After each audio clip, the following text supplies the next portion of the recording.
Hi there, this video's live, very extreme. When National Air Traffic Services realised Airline traffic control, 10 error. Notified my department. They were Crazy. working on it immediately, and we were giving them all the Chaos. Video UK 23. Fixed early yesterday afternoon.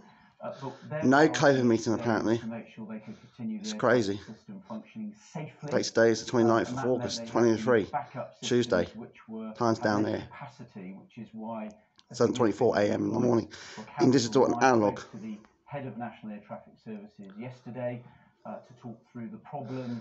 This is Transport Minister, guys. And there will be an independent look at what happened by the Civil Aviation Authority, which will report back to me in the coming days. And any indication yet about what might have caused this problem? I mean, some speculation that it might have been hacking or something like that? No, it was a technical issue with their flight planning system. The experts that look at these things have told me that it was not a cybersecurity incident, but we'll look at it in great detail to see what happened, what we can do to reduce the chances of it happening again, and whether there are any further things that can be put in place to reduce this sort of issue. There hasn't been an issue on this scale for almost a decade.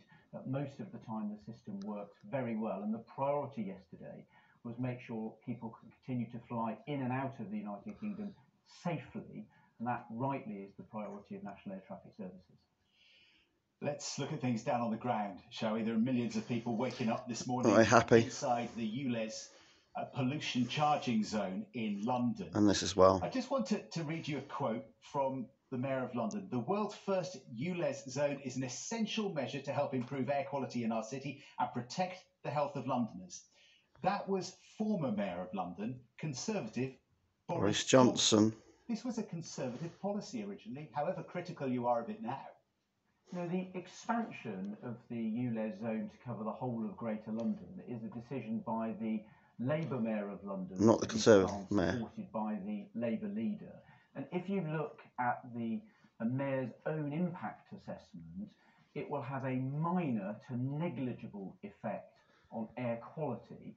So it's very clear, despite what the Mayor says, this isn't about improving air quality in Greater London. It's about raising money from Londoners for him and for his own party. Given the challenges people have with the cost of living, that's absolutely not the right thing to do. It wasn't just Boris Johnson, though, was it? Former Conservative Transport Secretary Grant Shapps, your predecessor in your job, he wanted the congestion charge in London expanded 3 years ago. He wanted it expanded, not just started. No, he didn't. This was about the, this has been put around by the Labour Party. This was about the post-pandemic situation, and it was about the expansion of the ULEZ to the North and South London circular area, which was something that was a manifesto commitment by the Mayor. The government does not support the rollout of ULEZ to the whole of Greater London. We've been very clear about that. And in the latest letter from the Department for Transport, we made it clear that no central government money could be used to roll it out. It had to be funded by the Mayor. It's his decision. I don't have the ability to block it.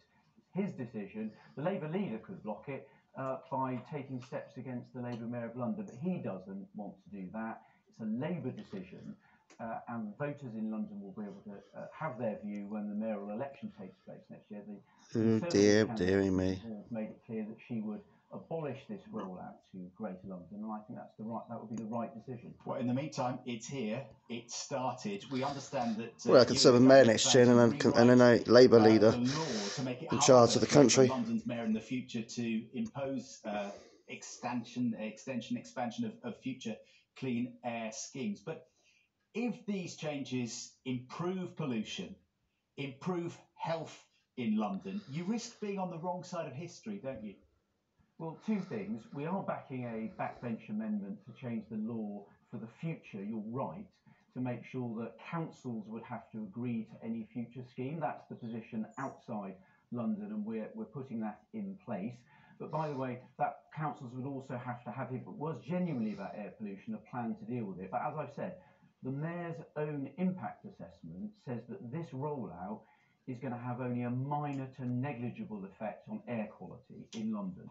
So this isn't about air quality, it's about raising money from hard-working and hard-pressed Londoners, and it's absolutely not the right decision. We'll all be analysing the science in the months to come, won't we? Mark Hunt, the Transport Secretary, thanks for joining us on Be Breakfast. worse off financially, won't they, around there? Sadiq Khan coming up here in just a couple of minutes' time, but now it's time to get the news, the travel and the weather where you are. If you like this video, please subscribe to my show on Sunny Gyms. Let's watch the video. This is my friend's biking gym on the ITF Friday thing. So he'll race this shit every Friday, 3 to 5 p.m. long. In digital 100, 1700, ITF Friday thing. So he'll race this shit. And this is my friend's John Matt live on last show every Sunday at 9 to 12 p.m. on the Woking Race Station. And this is my friend Shane for the years every Monday, 2 weeks on a Surrey Hills race station, 2 to 3 p.m. in the afternoon. Well, 2 to 3 p.m. in the afternoon. And this is all that 1400 to 1500 every 2 weeks on Monday, Surrey Hills race station. For the year's show, please subscribe to my YouTube channel on Sunny Gyms and to watch this video. Bye, everyone.